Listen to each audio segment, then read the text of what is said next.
welcome to this week's episode of Merricks Garage. I have a bona fide review for you guys today. This new Harbor Freight OmniPro 220 Multiprocess Welder caught my attention, and it caught the attention of a lot of people out there. So I wanted to give you the Merricks Garage review on this product. We're going to go through some of the attributes, some of the things I like, some of the things I didn't like, and I'll help you guys decide if this is the welder for your shop.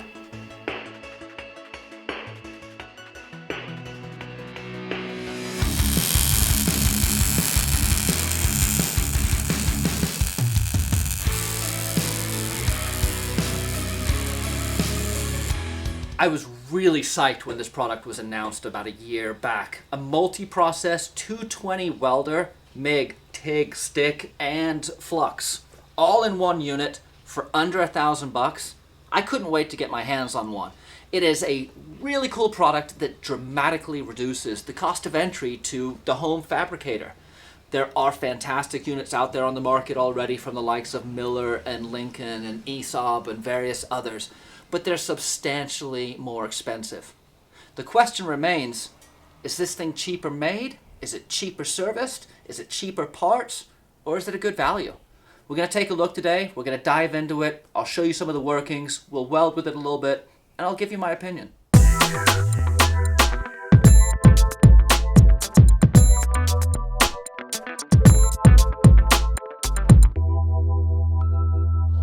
For this review, I'm going to focus on the MIG welding aspects of this machine, as that's what I used. Now, I did choose to purchase a multi-process welder instead of a standalone MIG welder. What this machine offers me is the opportunity to try my hand at various different processes and see what I like. If it turns out that I really like TIG welding and become proficient at it, I'm going to go purchase a standalone TIG welder. But I don't have a ton of space, I don't have a ton of money, I don't have a ton of time to learn this stuff. So MIG is what I've stuck with. This machine is a MIG welder for me primarily, first and foremost. So that's what we're going to focus on. No matter how good your welder, if you can't see what you're welding, you might as well be welding blind. I made the mistake of going cheap in the beginning and just getting a basic welding helmet, and I found that I could barely see anything. As a result, my welds would wander offline, they'd be all crooked, I'd have splatter everywhere. It was a disaster. I dropped some coin on this Optrel mask, but the huge welding field, the very good optics, and the tons of options for sensitivity and darkness really helped me to get a good visualization on what I'm welding. Invest in a good heavy apron or some sort of protection. I use big heavy duty gloves. I often run a pair of the mechanics gloves underneath, and I make sure that as much of my skin as possible is hidden from the sparks. Get a fire extinguisher, keep it close to where you're welding.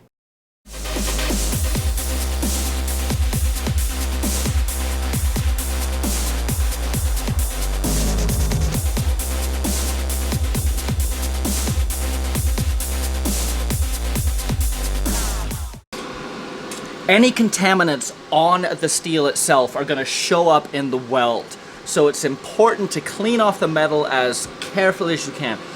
Hit it with some anti-splatter. This is just going to stop any little splatters that do show up from sticking to the metal. The axle truss.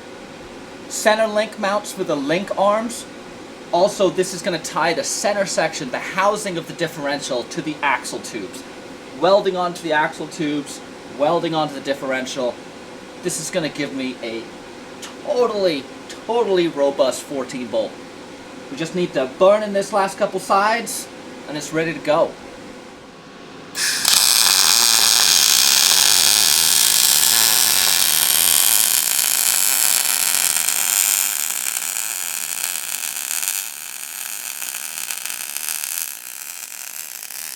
Yeah, I'm happy with this welder. It does deliver a really good weld.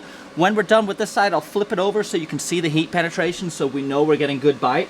But this is what it looks like straight out of the gun. I'm really happy, especially the second part of the pass. I'm gonna hit it with the wire wheel now and really clean it up, and then we'll move on to finishing up the rest of the sections.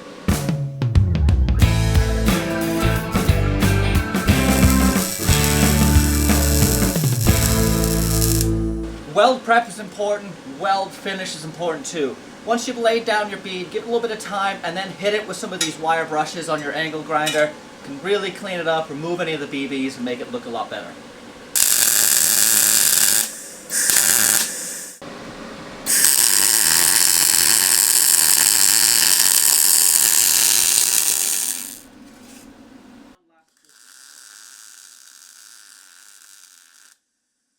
The heat this thing puts out compared to a 110, I know for most of you guys out there who are welders, you're probably laughing at me right now, but it is so much easier. I find that with 110, I was always pushing it right up to the envelope as to what it could really penetrate. With this, I don't have that worry. I find myself rolling at the speed I need to, given the wire feed that I need to, and I end up with much better welds.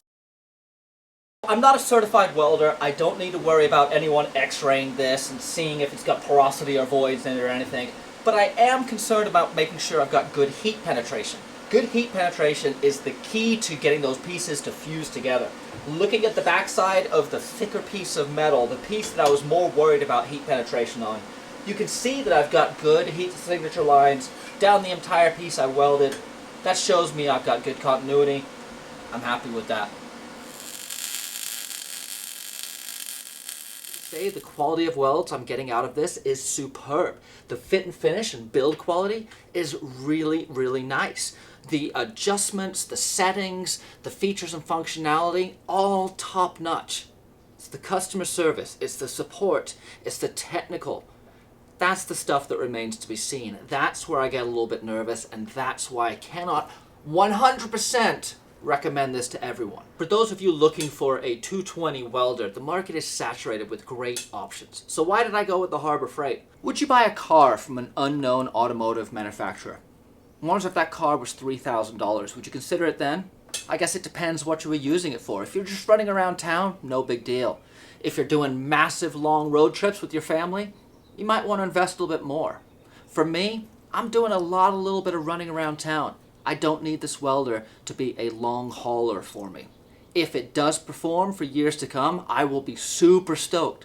If it starts to show its age in about 8 months, 9 months, a year, I'll take it back and get a Lincoln or Miller. What Harbor Freight has done, I think, is very clever. They've recognized that they don't have the reputation and history that the other big guys do. And so they've dramatically reduced the cost. But I would be willing to put money on it that Harbor Freight have invested into these welders. And as the product line grows, I expect to see the customer support and back ends grow with it. So it welds.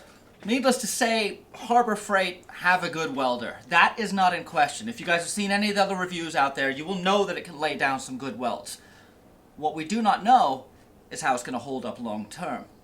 That's an important consideration when you look at some of the arc welders, the Lincoln Tombstone that have been in service for 50, 60 years. This has quite a legacy to live up to chase the Big Blue and the Lincoln welders. Now, that's not to say it can't do it. I definitely think this is a high quality machine, but the customer service at this point isn't unknown. But to the question of can it weld? Heck, I am the weak link in this situation. This thing can weld way better than I could ever dream of welding. I finished up on this piece. I'm happy with how it's come out. It's cooling down now. I'm going to hit it with some WD-40. This just stops it from corroding. If it's going to sit for a while before I get it on my truck, I want it to just have some WD so it doesn't corrode or get any rust pockets on it. It's a lot easier to put this on than it is to get the rust off later. Miller, Aesop, Lincoln, all titans in the welding industry, known for their customer service, known for their product support, known for the longevity and durability of their products. Those are things that the Harbor Freight unit does not have going in its favor. This is their first real foray into a prosumer level welder. And it remains to be seen if their customer service is up to the task of supporting this. Now, full disclosure, my first welder broke on me. It stopped delivering gas, and I worked for about a week to try and figure out what it was. Was it something I was doing? I hoped it was something I was doing so I could blame myself and not have a dud on my hands. Ultimately, it ended up being what I think was a broken gas solenoid. So back to Harbor Freight, my old welder went, and I left with a new one. Now, they do have a 3-year guarantee. They've got a 1-year money back, no questions asked guarantee, which is awesome. But I'm not looking for the 1 year or 3 year guarantee. I'm looking for a 20-year product because that is what these guys are going up against.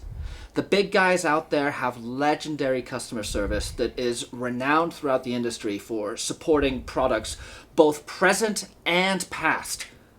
And this guy is the new kid on the block, and it still remains to be seen if they can live up to the expectations that the other guys have set. It turns out that my gas solenoid, or at least I think my gas solenoid, broke and stopped working. So I could still weld in flux, but I no longer had gas delivery, and so MIG was out the window. This was incredibly frustrating to me because Harbor Freight is not known for their customer service, and I had to run the gauntlet to get this thing replaced. Now, once I took it back to the store, everything was fine, everyone was happy and helpful, and I walked out with a brand new welder. But the fact remains, there was no one to talk to who really knew much about the welder. There was no expert that I could reach out to who could troubleshoot with me. There was long hold times. There was no response. Unfortunately to say, all the stuff that I kind of expected with Harbor Freight's customer service, I ran into. Now, the silver lining is, I have another unit. But that's only as good as your experiences may allow. If you live a long way from a Harbor Freight, this could be incredibly frustrating. Hey, and there you have it, a review of the Omni Pro 220. I know there's a lot of reviews out there already. I wanted to address some of the other areas. Yeah, you can see that this thing works. Does it work for you? Hopefully I helped clear that up for you. Give me a comment, give me a like, give me a subscribe, and come back next week.